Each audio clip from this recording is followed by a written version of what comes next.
All right, let's take you to the story now. Senegal President and AU Chair Macky Sall is in Moscow to hold talks with Russian President Vladimir Putin.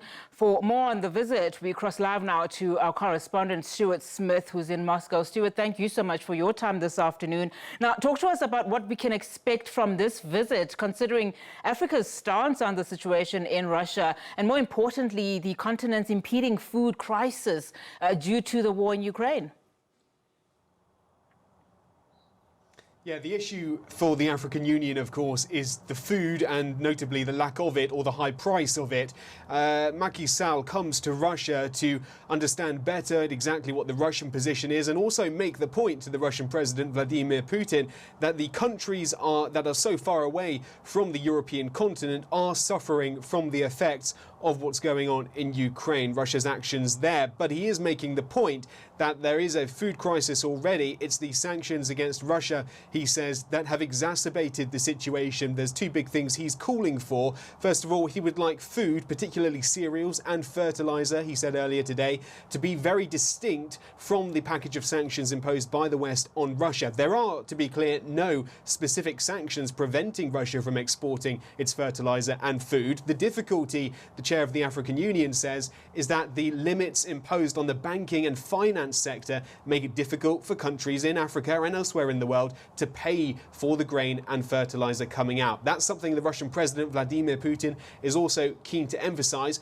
but also he comes as a possibility, a bringer of the potential for a neutral partner for Russia and Ukraine, to be someone that can help, who is not actively facilitating or trying to at least maintain a neutral position when it comes to what Russia calls its special military operation. And so he called again today for diplomacy, which has so far between Ukraine and Russia now ended in deadlock. And he also called for a ceasefire once again.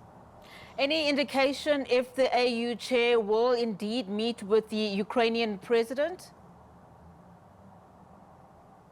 We haven't heard any more on that, and that is a very good point. The Ukrainian President Volodymyr Zelensky has at least twice requested for a video conference with the African Union, or at least some kind of meeting. Now, the last we heard from the African Union was that Macky Sall would try and arrange some kind of communication with him, either a visit to Ukraine or something else. But we have not yet heard of any date to be arranged for this. And so right now, it does appear that he is listening to Russia more than the Ukrainian side when it comes to this, and that is the impression he gave earlier when he suggested the biggest issue out of all of this was not any kind of blockade by Russia on Ukrainian ports. He said the issue was more about Western sanctions on Russia preventing its exports. To be clear, though, he did also reaffirm his commitment to a United Nations proposal to clear a blockade. He just didn't specify that Russia was either the country imposing that blockade, and also didn't suggest that this is something he would be calling for with this meeting with President Putin.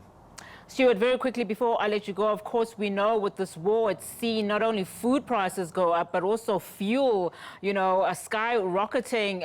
Just give us the very latest in terms of the actual invasion itself. What's the latest there that you know of?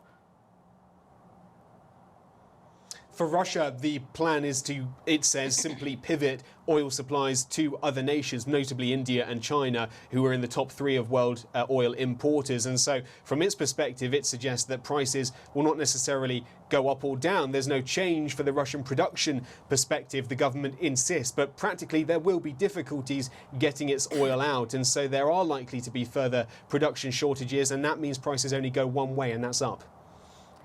All right, Stuart, thank you so much for that update. That's where we have to leave it for now. Of course, people will be watching this very closely, especially to see what Russia does, immediately after that very crucial meeting. All right, thank you, Stuart, there coming to us live from Moscow.